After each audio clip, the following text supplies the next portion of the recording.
All right, everybody, welcome back to another episode of Connection Loop.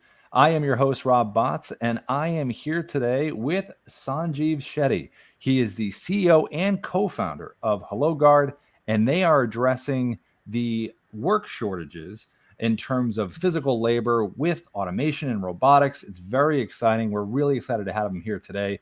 So it's going to be a very robust conversation about not only that industry, but also challenges, sales strategies. We're all about revenue growth here at the Connection Loop and how sales leaders are really putting their minds and actions into work here. So, Sanjeev, welcome into Connection Loop. Thanks for having me. Yeah, it's wonderful to have you. So let's start out with kind of tell everybody what what HelloGuard's all about and what your mission really is.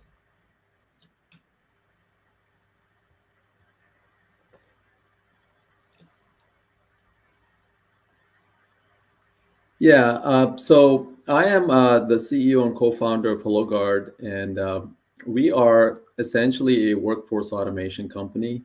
And we sell and distribute robots, but we also have our own AI solutions. And our mission is really to solve for the critical labor shortage. If you look at the numbers, they're staggering. There's roughly 18 million shortage of workers in the world that's expected by the year 2030. Obviously, the pandemic had a lot to do with this, specifically in healthcare and hospitality, where you had several 100,000 healthcare workers leave the industry. 20% of these workers quit their jobs.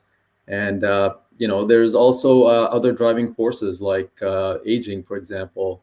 You have, a million US nurses over 50 and 40% of doctors are nearing retirement. And there's other factors like burnout and stress. There's limited training in some of these fields. And the low wages and poor working conditions are causing, people never to come back. And, we really took a close look at this and we realized that there had to be something that had to be done about it. Without workers being threatened that robots and AI are taking their jobs, and the operating risks that arise, to companies are really at a critical point, and the burnouts are high, and we wanted to address that head on with robotics and our AI solutions. That's amazing. Talk to me about the background here. So when we think about robotics, right, from someone myself, layman's terms over here, robotics wise, you guys are the experts on this. But when you think about the dexterity of a robot and different automated, machines that are created, I noticed on one of the, I think it was one of the cleaners that you had for the aged care facilities had, I think it was over 20 sensors, I think across the entire, scrubbing machine, I believe it was. So just talk to just real quickly about how much work went into that with the design and how that was really brought to the forefront, so it was made possible for these facilities to use them. Yeah, so anytime you're designing a robot, there's a lot of work. It's very capital intensive. Obviously, a lot of product design. You have to take into account, the environment. A big part of setting up a robot, installing it is mapping. So the robot has to have certain, cameras, lidars, sensors, so that it can, figure out where it is and figure out its environment. So a lot of work goes into, those little nuances, like, having a 3D lidar, for instance, is so critical. Being able to, have large maps, or being able to see, a certain surrounding and know that there's certain obstacles in place, or being able to identify a glass wall, for example, is also critical. So there's a lot of work that goes into the design of these robots, and it's no small task. Well, I've got to say, mission accomplished in terms of what you've done. It's just absolutely just amazing. What about okay, so you have everything created. It's in reality, it's out there. Now, whenever you have a great, obviously, product or service, and we talk about this a lot on Connection Loop, it's about getting that obviously out to the correct audience, the correct vertical, and selling that exact thing. So For you, what has been the most effective sales strategy that you've used so far in 2024 that's worked well for getting that word out so people understand it, want to use it, etc.? Yeah, I think the most effective sales strategy is to understand where the highest demand is and where the highest need is. And for us, that translates to where is the most, where's the most pain felt in terms of labor. And we intentionally decided that those three industries, senior living, healthcare, and hospitality, were the industries where we're going to focus. Because a lot of times, people tend to boil the ocean, and it's like, do we go with a shotgun approach or a rifle approach? And we kind of went with the rifle approach because we felt like these industries were in the most pain and in dire need of help. So we focused on those three industries to begin with. Of course, we have expanded since then and gone into verticals like airports and shopping malls and retail, et cetera. But I think the best sales strategy is to figure out where the highest demand is, where the biggest pain is, and then applying robotics and applying workforce automation solutions to those verticals, and understanding the pain points in those verticals, understanding the daily challenges that they face, and then showing them through things like ROI calculators and being on site doing a demo. People want to touch and feel these things. Can't be on a Zoom talking about robots. So we do a lot of travel. And there's no way to avoid that. You have to be there on site. We invite people to come to our warehouse, our labs. We have regional expos. We go to a lot of trade shows. We were at CES last year. We go to industry shows and so on and so forth. So I think the bottom line is, if I were to summarize it, people have to see the product. People have to see the value it brings to them. And I think you also need to understand the specific challenges that arise in those industries. Yeah, that absolutely makes sense. A lot of the times, whenever, especially here at Dub, when we talk about sales strategy, just in general, really not trying to boil the ocean is the biggest thing. Really leaning into those different areas, those different niches that it makes sense. And the great thing about your industry is, even though you are in those verticals of the airports, the hospitality, senior care living, the massive application for what you're doing is only going to expand as far as that. So you're really on the forefront of what's happening. What about a challenge? Everyone likes a good challenge, right? Like the movie Rocky. Rocky doesn't win in the first Rocky. He eventually wins. He goes through the challenge, right? People love a good story about a challenge, mistake, things you've overcome. So if you take a look at just maybe recent history, what's been a mistake that stood out for you that maybe was made on your end? You're like, that was a mistake and we learned from it. I think that the mistake we make sometimes is we try to do too much and throw too much at the customer. Sometimes less is more. And what I mean by that is giving them one solution and kind of stair-stepping it before we try to sell them more. Oftentimes you throw the kitchen sink at the customer and they're like, whoa, this is a little too much, or it's overwhelming, or the sticker shock. So I like to say, start small. Rome wasn't built in a day, right? So everything you have to be prepared for robotics and AI. You can't just jump in and say, okay, bring everything to me. And what I mean by that is, if you're going to adopt robotics, maybe start with one, get a feel for it, because there's so much that goes into just preparing for it, right? You got to make sure you got good infrastructure. You got to have what we call a robotic czar, or someone who is the sponsor for those robots, right? You can't just throw robots into a building and say, go for it, right? Someone needs to be trained. Same thing with AI.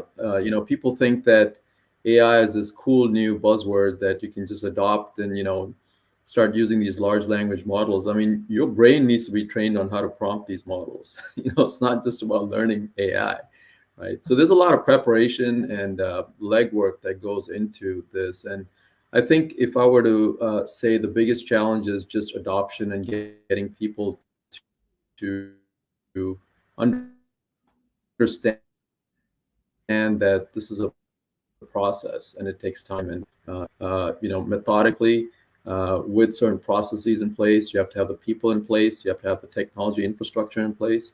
So it's kind of like a pyramid. You got to have the foundation, and AI and robotics is at the top of the pyramid. But the first, layer or foundation of that pyramid at the bottom is your infrastructure, people, process, right? And I think also too, you mentioned something that really is important, and we try to emphasize this as well. Use cases, someone understanding specific, clear use cases of what the product or service would be, and the way you have your site laid out, and the way you describe the different models that you have and what they're used for, right? And it's a medicine delivery, cleaning, all that good stuff. People can see that and understand that in their mind, like, oh wow, that's how that would do that. So the clarity, I think, is really important, and it's probably one of the most important things. Let's take the other side of it. So let's go. Okay, we talked about challenges, mistakes. What's the most important thing that you've learned? If you had to really boil it down, this year, 2024, you've been doing your thing. When you sit down at the end of the day, you're like, wow, that's been the most important thing we've really kind of discovered and learned this year. Yeah, I think when it comes to just selling robotics and adopting technologies like AI, there's a lot to absorb, right? And I think what I have learned is that you need some small, quick wins when it comes to customers. Um, and a quick win could be as simple as, "Hey, I've solved one problem. Let's move on to the next." Right? Oftentimes, people try to solve too much, and they fall flat and fail. So we like to sort of piecemeal things and say, let's break this, elephant and eat it one chunk at a time, right? And there's a lot of hype around AI. I'm sure you've seen that as well, right? And people don't really understand it. There's a lot of money being thrown at it. So we are taking sort of a unique approach in the sense that we are learning from our past mistakes, and we're saying, let's not make the same mistakes again, and let's go at it from a slightly different approach. So, for example, I'll give you a good example of this. So, in healthcare, rather than just throw a bunch of tech guys at solving the problems that healthcare is facing, we actually have a nurse on our staff, and she knows firsthand, working with, having worked in the environment, what the challenges are, what do we need to solve in that environment, right? What are those specific use cases that nurses have to deal with on a day-to-day basis, whether it's rounding, whether it's note taking, whether it's taking someone's temperature, right? What happens in a day-to-day clinical setting, right? And then let's try and solve those challenges that occur, as opposed to just saying, hey, adopt this and use it, right? So it's two-part. One is taking a challenge and then working at it piece by piece, task by task, and getting some quick wins initially. And then second is not treating it as technology is, but looking at it as a challenge, and then applying technology to the challenge to actually solve it. I hope that makes sense. Absolutely, and that's a very clear way you walked through that, because again, understanding the use cases, the purpose for it, but also you mentioned AI. It's really coming into effect, because I know that you have some products in there that are really about empathetic engagement, right, within the different industries. Talk a little bit about that AI aspect, just that part of it, the connection.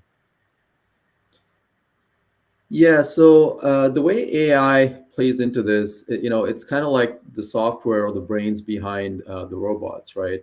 So robot is a piece of hardware, and it doesn't do much without, the robot being programmed. So, for example, we have an interactive robot named Temi, and you really need to apply or put applications on top of it, for it to really do what it needs to do or solve a problem.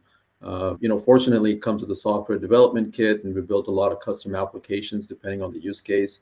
But AI is if you look at a large language model, if you just break it down, it's basically taking data sets and making decisions for you. It's got an encoder and a decoder, but you need to feed it, you need to train it, you need to prompt it, and depending on which industry you're in, you need to go really deep into that industry and know how to use those large language models, because otherwise it's useless. I mean, even when it comes to prompting, you got to know, change the way you ask it. And even if you ask it a question, there may be ways to ask the same question 10 different ways, and you get 10 different answers. So I think part of this is being able to change the way us as humans behave with AI, And part of it is leveraging the technology and harnessing what it can do.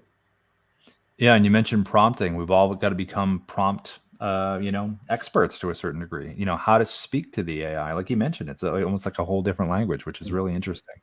My closing question here is this: I like a fun one. What's fun about robotics? What do you enjoy the most? Like, what makes you sit there and say, this is great? Because I know with us, with video, when we record videos and we do our thing at Dub, we love doing it. So for you, when do you sit back and say, that aspect of robotics and AI and the technology, it just is pretty awesome? Yeah, so I think the fun part about being in this business is that not every day is the same. There's always a new challenge, and we're learning just as much as the customer is every day. And even though we've been at this for quite a while and we've learned a lot along the way, there's certainly new challenges every day. But I think if you look at robotics, we haven't really had a ChatGPT moment yet, but I think it's coming, and it's going to be here before you know it. There's a lot of investment being made in robotics, and it's not just the cool shiny thing. I think the aha moment is when people see the value and see how it's helping them. And there's this notion called cobotics, where robots and humans are working side by side. And when you see the value that it brings, and you see the the efficiencies that are gained through the data that it is able to generate, that's when you really start to have sort of that moment where you enjoy what you're doing, and you enjoy the challenges that you've been through to get you to that point. So I think it's just it's just having something new every day that comes up, and solving it and seeing the customer be happy is what it's all about for us. It just makes so much sense with the way the world's going. It's an inevitability. There are some people that maybe have some reservations in terms of AI, because as we're growing here, there are questions. But I think, like you've laid out today, there are specific places where robotics and it can work alongside humans. That's the biggest thing. Like you said, co-robotics. It's a great phrase. I like that, co-robotics. Well, listen, any last thoughts before we go today? Anything you want to say to the audience in terms of anything maybe new and exciting that you're working on that you kind of want to hint at, but you don't want to give away? Yeah, we're working on a lot of different areas, but the one area we're looking at in the immediate near future is really educating our customers, because I think education is key when it comes to robotics and AI. So in the very near future, we'll be introducing some AI courses along with robotics as well, that we're going to introduce on our website for all of our customers, so people can learn about robotics, people can learn about AI, how to get started, what to be prepared for. So look for that, as well as we'll have some great surprises next year as well. So looking forward to this journey that we're on. That's really exciting. And everybody out there, if you want to check out HelloGuard, on Instagram at HelloGuard, on Facebook HelloGuard, on LinkedIn at HelloGuard, and also on their website right down here, which you can see right there to check them out. But we really appreciate the time today, Sanjeev. It's been a wonderful, enlightening conversation, and it's always interesting to hear from sales leaders and creative leaders like yourself, and the strategies and challenges that you've had, and it pushes all of us to go forward. So thank you so much for jumping on today. Thank you. See you next episode, everybody.